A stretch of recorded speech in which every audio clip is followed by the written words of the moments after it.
हमारे साथ जेड तरार साहब भी जुड़े हुए हैं, यूएस स्टेट डिपार्टमेंट के प्रवक्ता हैं। जेड तरार साहब, ये तस्वीरें जो हम देख रहे हैं, अमेरिका का विमान वहां लैंड कर चुका है, इसके जरिए क्या संदेश देने का प्रयास अमेरिका कर रहा है?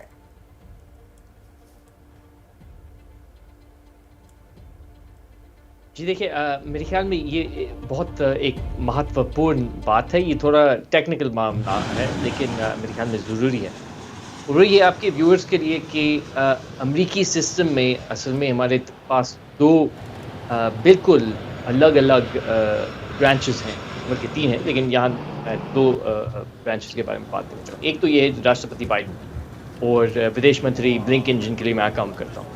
हम एक तरफ हैं और कांग्रेस बिल्कुल अलहदा एक तरफ है। यानी नैन्सी पेलोसी ने खुद ये फैसला लिया कि उन्होंने ताइवान का दौरा करना है। बिल्कुल उन्होंने इनपुट तो लिया है, उन्होंने जहाँ तक हमारे राष्ट्रपति बाइडेन और उनकी टीम के इनपुट था, उन्होंने बिल्कुल सुन लिया। लेकिन आखिरकार जो फैसला लिया वो सिर्फ़ और सिर्फ नैन्सी पेलोसी ने लिया। तो मेरे नहीं ख्याल कि ये ठीक है कि हम कह सकते हैं कि शायद राष्ट्रपति बाइडेन कोई पैगाम देना चाह रहे हैं या उनकी कोई जी, बल्कि हम ये देख रहे हैं कि चीन शायद इस बात को बहुत आगे बढ़ा रहे हैं उसको, और इन बातों को लेके वो टेंशन को बढ़ा रहे हैं बिला वजह।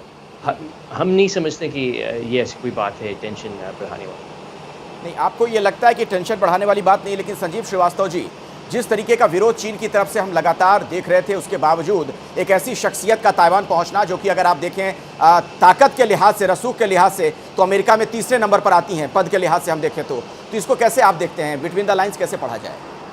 जी देखिए, ये एक ऐतिहासिक घटना है, एक ऐतिहासिक तस्वीरें हैं, और ये इस बात का स्पष्ट रूप से संकेत है कि अमेरिका और विश्व के जो अन्य जिम्मेदार लोकतांत्रिक राष्ट्र हैं वो इंडो पैसिफिक रीजन के रूल्स बेस्ड ऑर्डर को डिसरप्ट नहीं होने देंगे।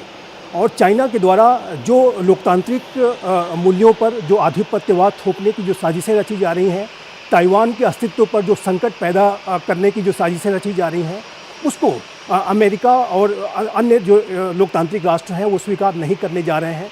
और इसी लिहाज से अगर देखें तो ये एक बेहद जो है ऐतिहासिक घटना है और बड़ी ऐतिहासिक घटना है, और इसके गहरे इम्प्लीकेशंस आने वाले समय में। मैं उस पे आता हूँ, इम्प्लीकेशंस पे मैं आगे बात करूंगा। कर्नल दानवीर भी हैं, उनके पास भी हम चलेंगे, लेकिन उससे एक बार पहले जेड तरार साहब का एक बार फिर से मैं रुख करना चाहूँगा। ये जो बैठक आज होने जा रही है ताइवान में, जो नैन्सी पेलोसी पहुंची, शायद उनसे संपर्क हमारा टूट गया है। अब जेड हमारे साथ अभी जेड तरार नहीं जुड़े हुए हैं।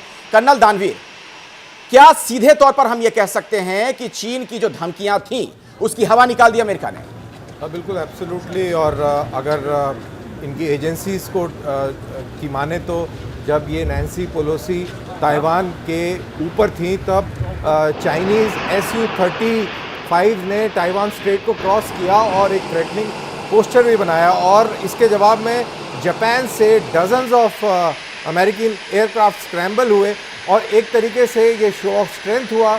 और जो आप ये कह रहे हैं कि शी जिनपिंग के चाइना की हवा निकाल दी, तो इस तरीके से ये हवा को निकाला गया।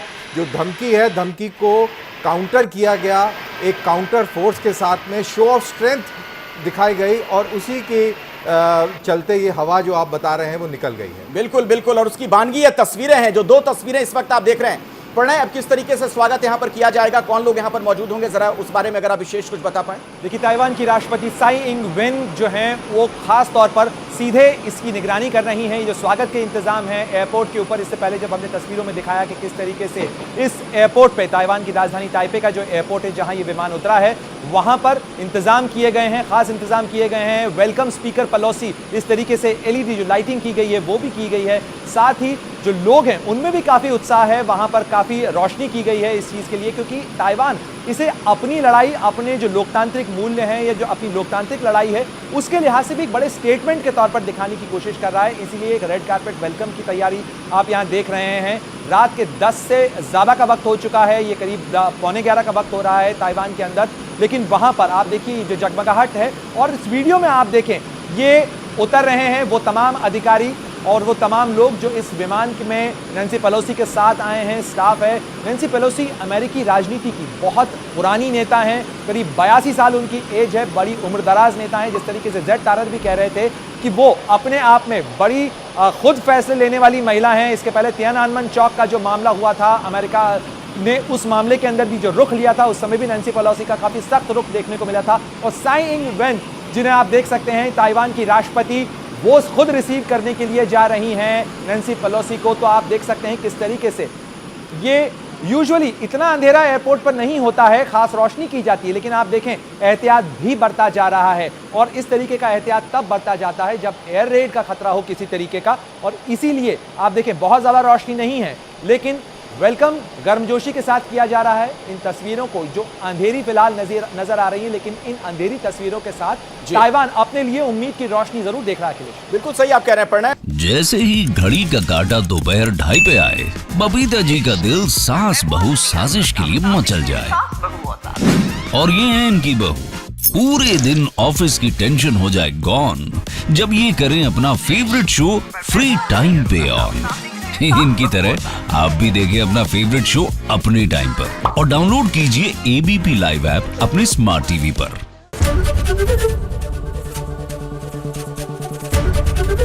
एबीपी न्यूज आपको रखे आगे।